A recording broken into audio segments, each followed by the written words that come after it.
G'day, it's Ryan here from Ranger Touring.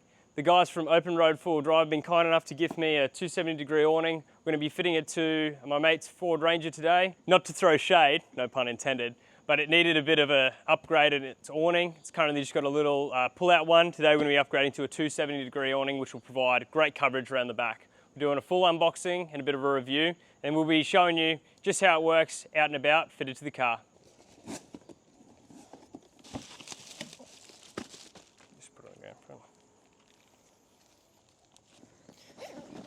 So once you get your awning open, you'll find you've got 2 bags in here, which has got all your mounting equipment for the awning.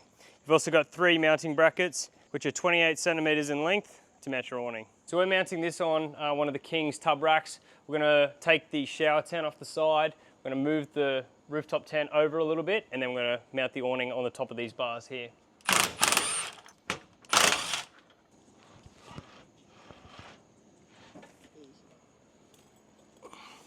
So what you get in the kit is 2 tight end ropes.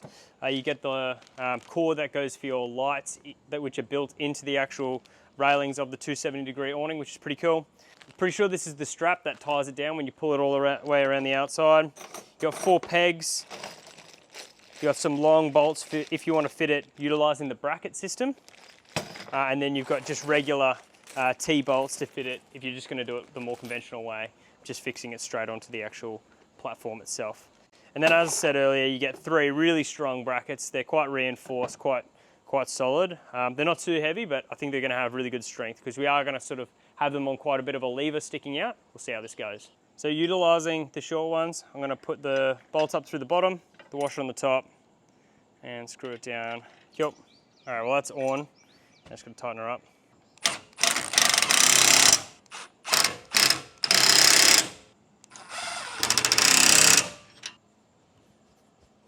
Boom. Next up, get your bolts and start sliding them through the grooves. That's about where you want it.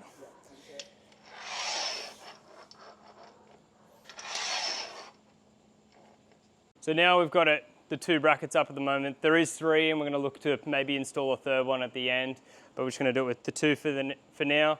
We've lined up where our brackets are with where the screws in the awning are. They've just been fed into the lines along here. Probably need 2 people to do this part. Put it up there, put your washers and your nuts through on the other side, tighten it all up, and we'll have a look at it.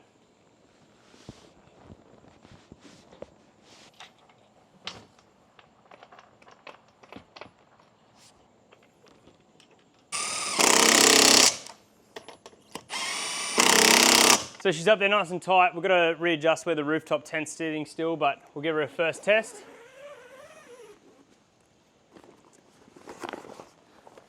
Still got the padding.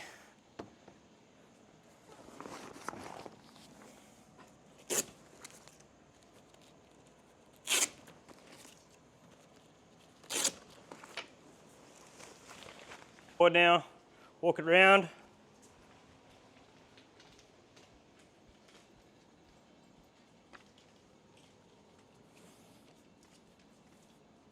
That's awesome, what an improvement.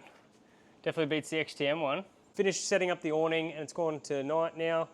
So we've plugged the cords in. There's 3 of those that you plug into each of the beams. And then from there, there's a light switch on the top, which you can change between yellow, white, and then a combination of the 2. So they're pretty awesome. You can do that on each of them. If you wanna go to that yellow light for when there's bugs around, or if you just want that prime white light for max brightness, that's the setting you want to go to. We're going to be taking this out on a camping trip coming up out to Gunpoint, and we'll take it for a test run. So now I've set up the awning and we're taking it out for a trip this weekend, just to first sort of set up for it out. At the moment it's really windy and it's doing really well in the wind. So you do have these support beams you can set up. We've extended them, but you can happily collapse them and fold them up to the top, and there's some little Velcro straps to hold them up. You don't necessarily need to extend the poles every time, but it probably doesn't hurt to put them up if there's a bit of wind around. If it's extreme winds, you can also then tie the whole awning down and it'll stay nice and stiff. Some other features that you've got with this awning is you've got some really strong triangular bars. It's really good for a few reasons. Firstly, for your clearance. These bars don't run the whole way along, so you're not going to hit your head on it as you're walking under it. You've also got an annex that you can fit to the outside of the awning. It actually just zips onto the side and wraps the whole way around the car, so you can enclose the whole outside of the car and end up with essentially a 270-degree tent around the car. On some of the newer models of the OPENROAD 270-degree awnings, they actually have the little bracket that sits up the awning.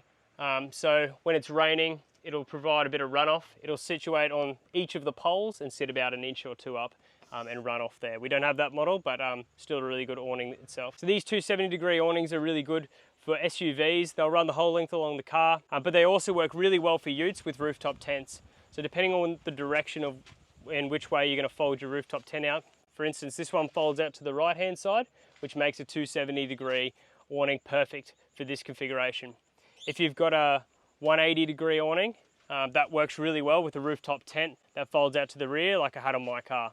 You can get all of those on OPENROAD 4Drive's website at a really reasonable price with a really good construction. These awnings are super quick to unpack, literally takes about 30 seconds, and packing it up isn't too hard. The good thing about these are, even in windy conditions, you're not going to be struggling to hold your poles, and the awning's not going to take off on you because it'll fold straight around the side and you'll be able to roll it up nice and easy. Same thing with pulling it out, it's nice and quick. Unzip the canvas, pull the 3 Velcro straps off, and then you walk your cord around to the other side, and then you just need to find a spot to situate on the other side of your car that can hold onto the strap.